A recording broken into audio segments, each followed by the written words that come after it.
हमारी मुझे भी चाय पिए थे, सब बब्बी करा थे। एक जने थोतना रमाक बैठे हैं, क्या नाम है? मैं रीना मरकाम।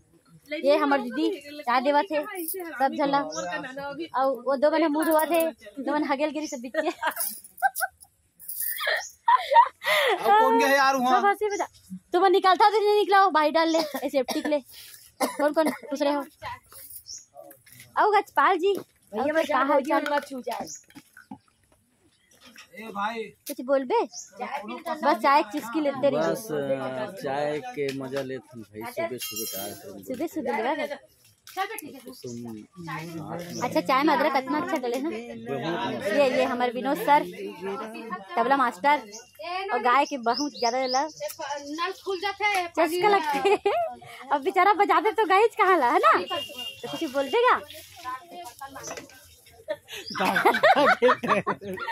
ये एक जनाऊ हाँ ते कुछ बोल चल। मैं कुछ नहीं बोला भैया, परवीन देख ले वो सब चीज बोल दे।